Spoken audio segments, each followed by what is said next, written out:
నమస్తే, welcome to our channel. నేను సౌజన్య. తెలంగాణ అసెంబ్లీలో కాంగ్రెస్ అలాగే బీఆర్ఎస్ పరస్పర వాదనలు చేసుకుంటూ ఉండడంతో బీజేపీ సైలెంట్ అయిపోయిందా, లేకపోతే సైలెంట్ చేశారా రేవంత్ రెడ్డి కేసీఆర్ కలిసి? వాళ్ళు ఏమైనా ప్లాన్ పన్నారా బీజేపీని సైడ్ చేయడానికి? ఈ అంశానికి సంబంధించి మనతో మాట్లాడడానికి, వారి విశ్లేషణని మనతో పంచుకోవడానికి ఈరోజు మనతో పాటు ఉన్నారు సీనియర్ జర్నలిస్ట్ డివిఎస్ గారు ఉన్నారు. వారితో మాట్లాడదాం. నమస్తే అండి. నమస్తే. సో అసెంబ్లీ వేదికగా చూసుకున్నట్లయితే వాదనలు ప్రతివాదనలు అవన్నీ కూడా కాంగ్రెస్కి బీఆర్ఎస్కి మధ్యనే జరుగుతున్నాయి. అసలు బీజేపీ ఉందా అనేటువంటి డౌట్ వస్తుంది, ఎందుకంటే సైలెంట్గానే ఉంది. కానీ మోదీ హవా కావచ్చు, రామమందిరం ట్రాన్స్ అదంతా వైబ్ మోదీకి ఉంది. కానీ అయినా కానీ తెలంగాణ అసెంబ్లీలో బీజేపీ గొంతు ఎక్కడ వినిపించట్లేదు. ఏమై ఉండొచ్చు? మేబీ రేవంత్ రెడ్డి అండ్ కేసీఆర్ ఏమైనా ప్లాన్ చేసి బీజేపీని సైడ్ చేద్దామని అనుకుంటున్నారా? ఎందుకంటే రాబోయేటువంటి ఎన్నికల్లో వీళ్ళిద్దరి మధ్య పోటీ జరగాలి, బీజేపీని సైడ్ చేద్దాం, ఏదన్నా ఉంటే తెలంగాణకు సంబంధించి మనం చూసుకుందని వీళ్ళు ఏమైనా రాజీకి వచ్చారా రేవంత్ రెడ్డి కేసీఆర్? ఏం జరిగి ఉండొచ్చు అంటారు? మరో 54 రోజుల్లో పార్లమెంట్ ఎన్నికలు. ఇప్పుడు ఇంకా అసెంబ్లీ సమావేశాలు జరుగుతున్నాయి హాట్గా.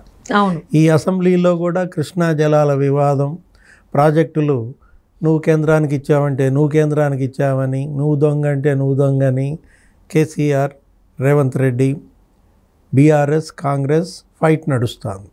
వీళ్ళిద్దరూ డిష్యూ మధ్య బీజేపీ ఎక్కడుందని అడుగుతున్నారు. అవును. అంటే మొన్న కూడా బీజేపీ బలంగానే ఉంది. ఏది మొన్న గెలిచింది కదా, ఒక 8 సీట్లలో గెలిచిన దీంట్లో ఒక పార్లమెంటు సీటు కొట్టుద్ది అనుకున్న దీంట్లో ఆదిలాబాద్లో మరి 8 స్థానాల్లో 4 గెలిచేసింది ఒక్క చోటే. అంటే గిరిజనుల పూర్తి మద్దతు బీజేపీకి లభించింది. అది ద్రౌపది ముర్ము ప్రభావమా, లేదు ఎస్టీల కోసం వీళ్ళు చేస్తున్న పనుల మొత్తానికి. అలాంటి పరిస్థితుల్లో ఈ అసెంబ్లీ సమావేశాల నేపథ్యంలో బీజేపీ అనేది ఫీల్డ్ వదిలేసిందా, గ్రౌండ్ వదిలిపెట్టి వెళ్ళిపోయిందా అన్నంతగా వీళ్ళిద్దరూ చెడు కూడా ఆడుకున్నారు. ఎవరు? బీఆర్ఎస్ కాంగ్రెస్ మధ్య కబడ్డీ నడిచిందనమాట. ఈ చెడు గూడులో బీజేపీ ఎక్కడ అని అడుగుతున్నారు. కిషన్ రెడ్డి, బండి సంజయ్ మాటల్లో కూడా మనకేమర్థమవుతోంది?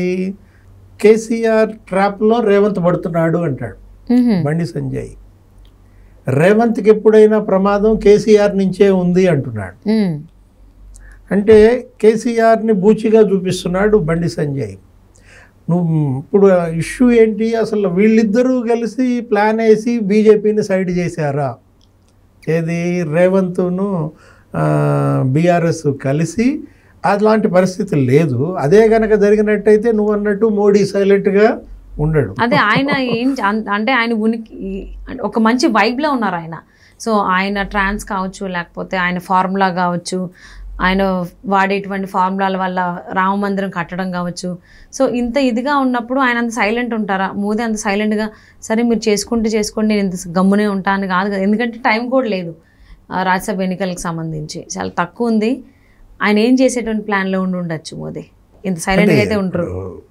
దేశం మొత్తం మోడీ హవా వీస్తోంది అంటున్నారు. ఇండియా కూటమి రాహుల్ గాంధీ వీక్ అయింది అంటున్నారు. ఇలాంటి పరిస్థితుల్లో ఇటు రామాలయం యొక్క నినాదం కావచ్చు, అతను మరి మోడీ రేపటి ప్రచార సభలు కూడా మనం చూసాం, అసెంబ్లీలో కూడా ఏ విధంగా మాట్లాడారో.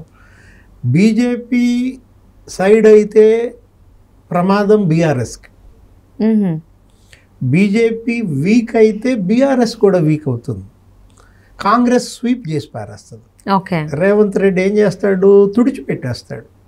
అంటే 17 లోక్సభ సీట్లలో 1 మినహాయిస్తే మజ్లిస్ది 16 సీట్లలో ఇంకా నీకు వాష్ అవుట్ అవుతుంది అనమాట. బీజేపీ ఎంత బలంగా ఉంటేనే బీఆర్ఎస్ బలపడుతుంది. ఎట్లా? ఓట్ల చీలిక. ఇప్పుడు 3 పార్టీల మధ్య ఓట్లు చీలితే అప్పుడు కాంగ్రెస్ పార్టీకి అది కొంచెం మైనస్ అవుతుంది. నీకు బీఆర్ఎస్ ఏదన్నా ఒక 4-5 సీట్లలో గెలిచే అవకాశం ఉంది. మొన్న 39 అసెంబ్లీ సీట్లలో గెలిచింది ఏది? బీఆర్ఎస్. ఆ బలం ప్రకారం చూసుకున్నా కానీ 4 లోక్సభ సీట్లు గెలిచే అవకాశం ఉంది బీఆర్ఎస్. కానీ ఎట్టి పరిస్థితుల్లో కూడా బీఆర్ఎస్ని 1-2 స్థానాలు మించి కొట్టి రావడానికి సిద్ధంగా రేవంత్ రెడ్డి లేడు. రేవంత్ రెడ్డి ఎట్టి పరిస్థితుల్లో 14-15 సీట్లు కొట్టాలనేది ఒక టార్గెట్గా పెట్టుకున్నాడు. దానికి తగ్గట్టే అతని మేనిఫెస్టో అమలు కూడా మనం చూస్తున్నాం. 6 గ్యారంటీల్లో 2 గ్యారంటీల యొక్క బెనిఫిట్ ఇవాళ ప్రజలు ఎంజాయ్ చేస్తున్నారు. ఇంకో 2 గ్యారంటీలు కూడా అమలు చేసేస్తున్నాడు. దీంట్లో మహిళలు ఉచిత ఆర్టీసీ బస్సు ప్రయాణం ఇంపాక్ట్ ఎక్కువ ఉండే అవకాశం ఉంది. ఏ మహిళలైతే ఇవాళ ఆర్టీసీ బస్సుల్లో ఉచితంగా తిరుగుతున్నారో వాళ్ళంతా కాంగ్రెస్ ఓట్ బ్యాంక్గా మారుతారు. ఓకే, అది బీఆర్ఎస్కి మైనస్ అన్నమాట. అంటే బీఆర్ఎస్ ఇళ్లల్లో ఉన్న వాళ్ళు కూడా కాంగ్రెస్కే ఓటేసే అవకాశం ఉంది మహిళలు. ఇది రేవంత్ రెడ్డికి అడ్వాంటేజ్ అన్నమాట. కాబట్టి కేసీఆర్ను రేవంత్ రెడ్డి ప్లాన్ వేసుకున్నాం, బీఆర్ఎస్ కాంగ్రెస్ మ్యాచ్ ఫిక్సింగ్ చేసుకుని బీజేపీని తప్పిస్తోంది అనేది వాస్తవం. ఓకే, దానిలో ఆ వాదనలో పసలు లేదన్నమాట. ఎందుకంటే ఇవి 2 పాము ముంగిస. ఓకే, ఏది కాంగ్రెస్ బీఆర్ఎస్ మనం చూసాం అసెంబ్లీలో ఏ విధంగా ఒకళ్ళనొకళ్ళు దూషించుకుంటున్నారో. నల్గొండ సభలో మరి కేసీఆర్ మొదటి సభ ఏది ఆపరేషన్ తర్వాత ఎలాంటి మాటలు మాట్లాడారో కూడా మీరు విన్నారు. ఏంటి మేడిగడ్డ ఏం పీకడానికి వెళ్ళారనో ఏదో అనేసరికి ముఖ్యమంత్రిని పట్టుకుని పీకుతానంటారా అని చెప్పి వీళ్ళు కూడా గందరగోళం చేశారు. ఎవరు కాంగ్రెస్ ఎమ్మెల్యేలు అసెంబ్లీలో రేవంత్ రెడ్డిని అమర్యాదగా కేసీఆర్ మాట్లాడటం, ఆ భాష ఏంటి అని వాళ్ళు తిట్ట, ఈ భాష ఏంటని వీళ్ళు తిట్ట. భాష ఎలా మాట్లాడాలనేది వాళ్ళ బీఆర్ఎస్ కాంగ్రెస్ ఒకళ్ళనొకళ్ళు అనుకునేసరికి జనం విస్తుపోతున్నారు. ఎందుకని ఇలాంటి దూషణలు ఇలాంటి భాషకి పేటెంట్ వాళ్లే కదా. రేపటి లోక్సభ ఎన్నికల్లో రేవంత్ రెడ్డి వ్యూహం ఎలా ఉండబోతుంది? అతను మొన్న అసెంబ్లీ ఎన్నికల్లోనే సుడిగాలి ప్రచారం చేశాడు. దగ్గర పిసిసి అధ్యక్షుడిగా 60 పబ్లిక్ మీటింగ్స్లో మాట్లాడాడు. అతని వాక్చాతుర్యం కావచ్చు, అతని యూత్ మీద అతను వేసే ముద్ర కావచ్చు. ఇవాళ పూర్తిగా యంగ్స్టర్స్ అంతా కూడా కాంగ్రెస్కి మళ్ళడం బీఆర్ఎస్కి మైనస్. యువతలో అశాంతి, పోయిన ప్రభుత్వం బీఆర్ఎస్ హయాంలో కేసీఆర్ హయాంలో ఒక్క ఉద్యోగం కూడా ఇవ్వకపోవడం, ఆ నోటిఫికేషన్లు గందరగోళం, క్వశ్చన్ పేపర్ లీకేజీ, దీంతో ఏమైంది యూత్ మొత్తం కాంగ్రెస్ని భుజానేసుకుంది. దాని ఇంపాక్టే మొన్నటి ఘన విజయం అన్నమాట. ఇప్పుడు కూడా రేవంత్ రెడ్డి ఏం చేశాడు, వరుస పెట్టి నోటిఫికేషన్లు ఇస్తున్నాడు. గతంలో ఇచ్చిన డిఎస్సి కూడా ఇంకొన్ని అదనంగా పోస్టులు కలిపి మెగా డిఎస్సి చేశాడు దాన్ని కూడా.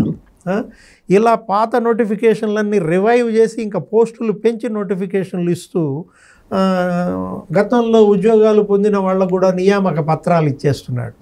ఆ నర్సులకి, కానిస్టేబుళ్ళకి, వీళ్ళందరికీ అపాయింటెడ్ లెటర్స్ ఇస్తూ అతని ప్రసంగాలు కూడా ప్రజలపైన ముద్రేస్తున్నాయి.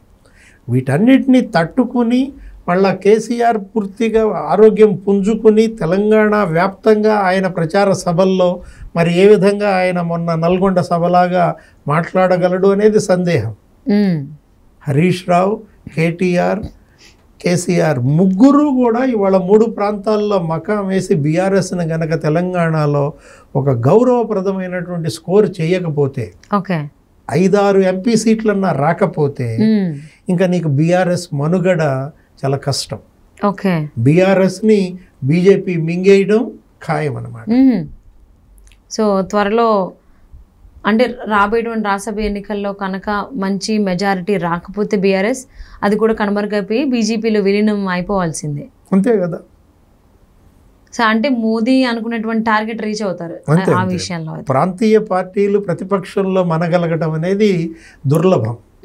ఏది మనం చూసాం గతంలో కూడా పెద్ద పెద్ద ప్రాంతీయ పార్టీలే ఇవాళ అల్లాడిపోతున్నాయి. మోడీ హవా చూసి, మోడీ షా ఎత్తులకు మీరు చూశారు. మహారాష్ట్రలో ప్రాంతీయ పార్టీ శరద్ పవార్ది ఏమైపోయిందో, ఢిల్లీలో ఆప్ కేజ్రీవాల్ అధికారంలో ఉండి కూడా ఎలా ఇబ్బందులు పడుతున్నాడో, మమతా బెనర్జీ పరిస్థితి కూడా మనం చూసాం. కాబట్టి ఎట్టి పరిస్థితుల్లో కూడా రేపటి పార్లమెంట్ ఎన్నికల్లో బీఆర్ఎస్ గనక ఒక 7-8 ఎంపీ సీట్లు కనుక గెలుచుకోకపోతే బీఆర్ఎస్ ఉనికే ప్రశ్నార్థకం అయిపోతుంది. ఓకే, అసెంబ్లీ సాక్షిగా అయితే కాంగ్రెస్ అండ్ బీఆర్ఎస్ గొంతులే వినిపిస్తూ ఉన్నాయి. బీజేపీ సైలెంట్గా ఉంది. అంటే బీజేపీ చాప కింద నీరు, అంటే వర్షం పడే ముందు చాలా సైలెంట్గా ఉంటుంది. అందుకని రాజ్యసభ ఎన్నికల ముందు ఒక పెద్ద వ్యూహంతో రాబోతుంది కాబట్టి మోదీ సైలెంట్గా ఉన్నారా, లేకపోతే బీజేపీ నాయకులు తెలంగాణలో సైలెంట్ అయ్యారా ఏంటనేది చూద్దామండి. Thank you so much for spending your valuable time with us, DVS గారు. నమస్తే.